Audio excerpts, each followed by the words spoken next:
getting ready for the SAT. So we have another problem here.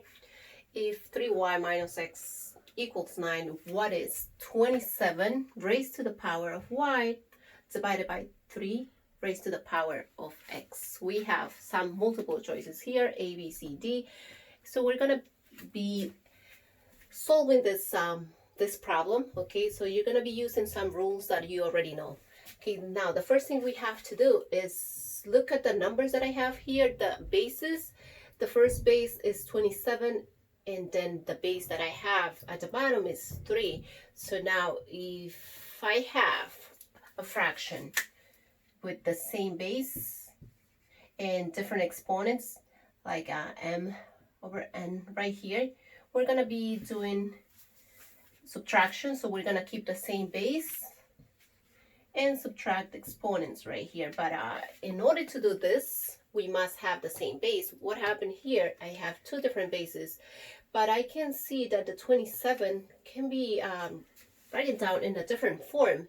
So I'm going to be looking at the 27.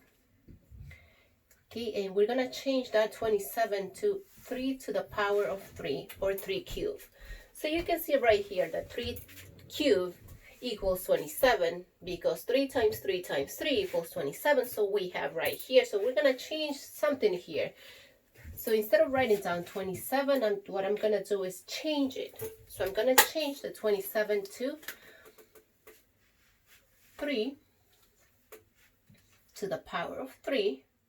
And everything here, it's raised to the y power right here. That's what I have initially, so I'm going to keep that, and then the denominator is going to stay the same right here. So that's what I have so far. So now there is something else that we're going to be using here, another rule that we're going to be using here. So it's going to be going back to this.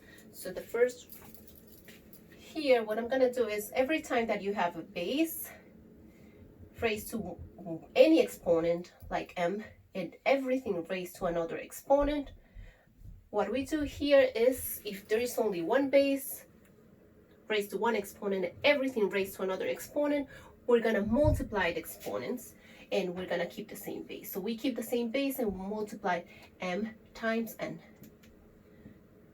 So that's what we have. So that's what I'm going to do right here. So I'm going to say that this one, it's going to be, see if I can write it down here, it's going to be 3 raised to the 3y, 3 times y. I multiply 3 times y, which is 3y.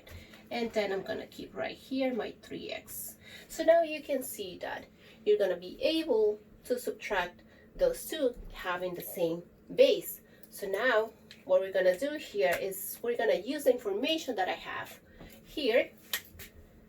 I'm going to use this equation that I have here, so I can have one variable. Instead of having y and x, I'm going to change it to one variable. So I'm going to rewrite this equation right here, and I'm going to say 3y minus x equals to 9.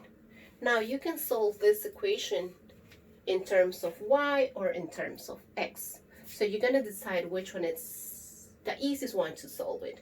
So I'm going to tell you that it's better to solve if your leading coefficient is 1. The leading coefficient for y is 3. Now the coefficient for x, not the leading, but the coefficient for y is 3, and the coefficient for x is 1. So it's better to leave x by itself, and then what we're going to do here is move the 3y to the other side. So I'm going to move the 3y to the other side, minus 3y, by doing the opposite. By doing the opposite right here. So that's what I'm going to do. 3y minus 3y, cancel out, bring down the x, but now in this case it's negative. So it's going to be negative x equals to, you can do 9 minus 3y, or you can actually do negative 3y, okay, plus 9. So now you have negative x, but we're not trying to find negative x. So what I'm trying to find, it's actually positive x. So I'm going to multiply everything by negative 1. So I'm going to multiply this right here by negative 1. So now we're going to have negative, and negative is going to be a positive. Okay, so it's going to be positive x equals to a negative, and another negative is going to be a positive again, so it's going to be 3y. And a negative and a positive is going to give you a negative right here, so it's going to be minus 9. So now you can see that x is going to be equal to 3y minus 9. So you're going to replace, you're going back to this fraction right here, and you're going to change it. Where you see x, you're going to replace it with 3y minus 9. So now I have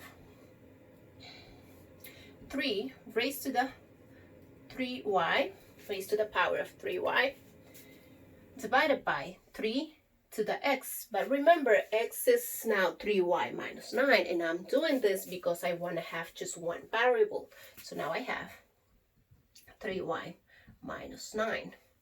I'm good right now. So now we're going to use the rule that we did before when you have a fraction.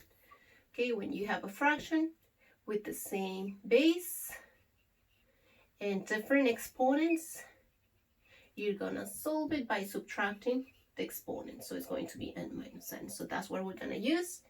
Okay, so this was number 1, and now we're gonna use this right here. So I'm gonna say right here, 3y. I'm just taking the exponents, okay? So we can do this. So this is going to be equal to 3, okay? And now it's going to be 3y minus everything that you have at the bottom. Remember, you have 2 terms. To make sure you don't make a mistake, just put a parenthesis here. 3y minus 9. So now I'm going to solve this subtraction right here. So it's going to be 3y minus 3y minus 9. Bring this down, 3y. Now, a negative and a positive is going to be minus 3y. And then a negative and another negative, negative times negative is going to give you a positive here. So you can see right now that you're going to be able to simplify right here. Not simplify, cancel out. We're subtracting this. 3y minus 3y, 0.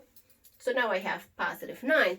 So that means everything in here is going to be 3 raised to the power of 9. And this is going to be your answer, which in this case happens to be C, which is 3 raised to the power of 9. Okay, so this was the problem of the day. Thank you. Have a nice day.